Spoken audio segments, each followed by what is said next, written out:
As a pharmacist, you will be expected to participate in patient counseling regarding various products that are available to patients, both over-the-counter and by prescription. Many patients who are speaking to you will be interested in improving their health, though some may not be prepared for the behavioral changes that are required to do so. This can be particularly true among patients who speak to you about smoking cessation products.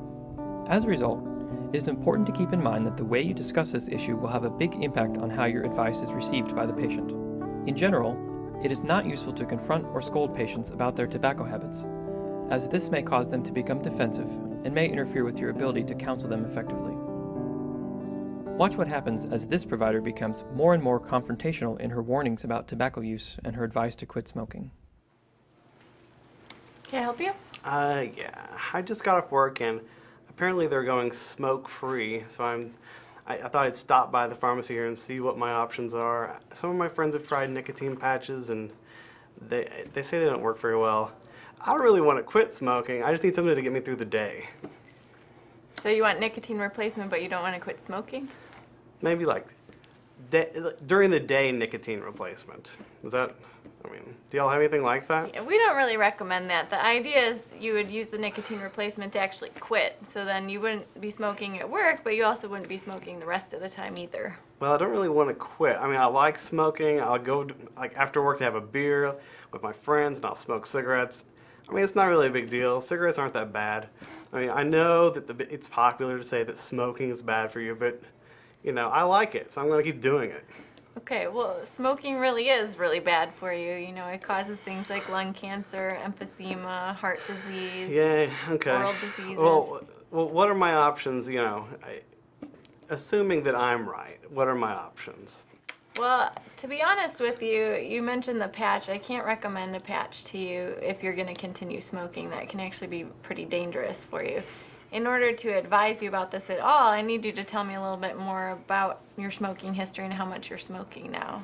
Well, I mean, I smoke barely a pack a day. I mean, I've probably smoked about 5 or 6 years now. It's not really a lot of cigarettes, but it's sort of hard to get through the day at work.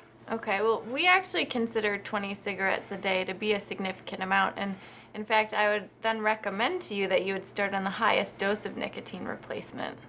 Sounds good to me. The more nicotine, the better. Is there like gum or something? Could I chew it like while I'm in the office? That sounds pretty great. I mean, do you have? There are some products that you could use to take away some of your cravings, and probably the gum would be the best option for you.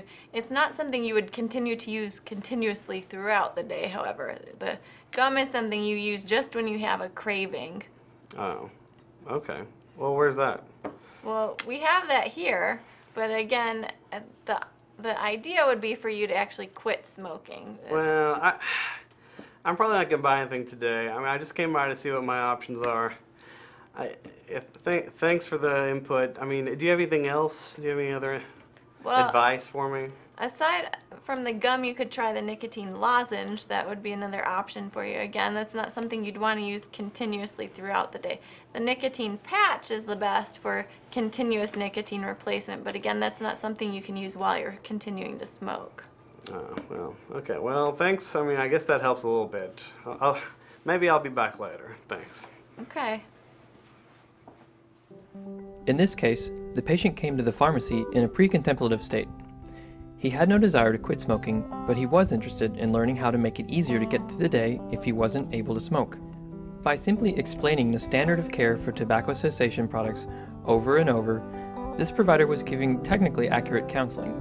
However, by persisting with her message, rather than listening to what the patient was actually saying, the provider missed a good opportunity to speak with him about what changes he might want to make with regard to his smoking. Instead of discussing why quitting would be beneficial and how he might be successful in a quit attempt, the patient became increasingly resistant to the idea of change and finally left without making any progress towards quitting.